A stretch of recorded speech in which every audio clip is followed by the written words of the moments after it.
OpenAI had their dev day yesterday, and I want to call out 4 takeaways I thought were significant. And I also want to talk about where this is hinting that we're going in 2025. So, takeaways first. Number one, they're making intelligence cheaper. They're dropping API costs by 50% on the basis of having seen these tokens before. And so now they can process them more cheaply. And so they're passing the costs on to the developers. Anthropic immediately followed and also dropped costs 50%. This is not a surprised face over here. Intelligence is getting cheaper. In fact, we've never lived in a world where intelligence has gotten cheaper and better at the same time. And that's what we're living in right now. It's a wild world. Second thing I want to call out is we are getting a hold of, as developers, a real-time API with voice to voice.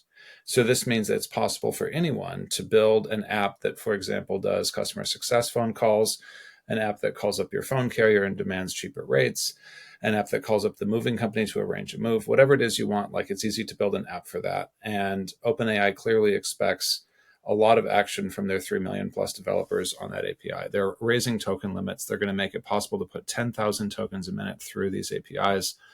And they're expecting you to use the voice one by the hour. Like, they priced it out so it's a reasonable price per hour, $18 an hour for someone to talk on the phone. It competes with labor costs, and that's exactly where they're positioning it. Okay, and that's not the only thing that they did. They also previewed intelligence. So I said intelligence was getting better. They previewed the O1 model. By the way, I don't mean O1 preview, the model that's on all of our apps. I mean they previewed the actual O1 model. I know words are hard. So the actual O1 model, they used it to program a drone live on stage. The drone flew around, it shot video, etc. And they did it all, like from setting up the server to flying the drone right there by working with O1. And that sort of gets me to, like, so those are the big takeaways, right? So we have the real-time API, we have the O1, we have APIs getting cheaper, and they're also making it easier to fine-tune these models. So like middleware providers that like lived off of fine-tuning APIs may be somewhat in trouble because they're going to give you the tools to fine-tune APIs and do smaller application-specific models right off of the OpenAI sort of API level. So basically, you don't have to go to someone else to tune your model for you necessarily. Depending on your application, you can go straight to OpenAI. 4 takeaways. But here's the thing. Like, if at the larger scale, the model's getting smarter with O1, the model's getting cheaper tokens, affordable voice calling rates for an hour, it's getting more capable with the fine-tuning, with the voice-to-voice real-time API, higher token limits. It's pointing the direction to agent-based workflows. That's the takeaway for me. Like, we are seeing the shape of what agent-based workflows are going to look like. And that's actually what Sam also hinted when he talked about the future. He said he thinks agent-based workflows are coming next year and that it will be as big a moment for the world as the launch of the original ChatGPT. Because think about it.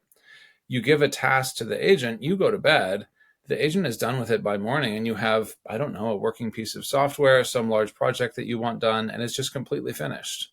So it's really going to change our expectations for productivity. I'm sure it's going to change their pricing model. I don't expect that to come cheap. And it's going to change how we think about how humans interact with this kind of intelligence and the kinds of problems we solve. There's going to be even more fear, uncertainty, and doubt in the labor market around how these agents can work as employees versus now. But I don't view it as an apocalypse for jobs. I actually think that these agents will be additive. I think that they're going to help humans solve problems for humans. And I think net, we're going to be able to work in partnership with intelligence like this to solve meaningful problems. I think that's the most likely outcome. It's not the only possibility. Like, there's other possibilities out there that are darker for sure. But looking at how ragged edged the adoption is already for ChatGPT, looking at how 2/3 of American workers still don't use ChatGPT daily or weekly, there's so much left room to run just on adoption, right? And you add agents to the workflow, and there will be that same adoption curve layered on top of agent-based workflows.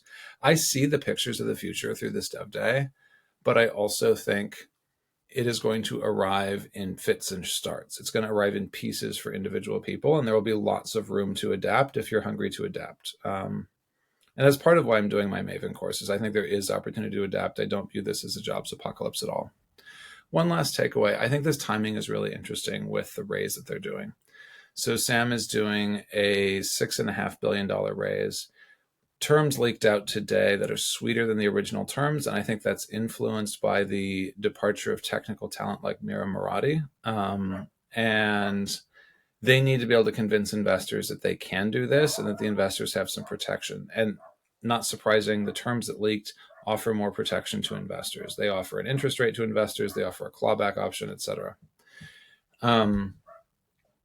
And so basically investors are going to get some guarantees if Sam has trouble converting this to a for-profit entity and getting the technical talent on board to really make a run at this AGI goal that they have, right? Artificial general intelligence. We will see. My suspicion is that if he can successfully raise $6.5 billion, he will be able to scare up the technical talent he needs to, because he'll have the salaries to command. But the best people in the world are also very, very scarce in this field, and many of them are already founders. And so it may look like a bunch of acqui-hires. We'll have to see. I think that's one of the really interesting questions coming out of this, is that the ambitions of the company are clear. It's unclear if the technical talent they have on board with Mira's departure and a few other departures is enough to get them there, or if they have a talent problem that they're going to need to close. And that's something that I'm going to be keeping my eye on. We'll see. Maybe agent-based workflows are coming next year.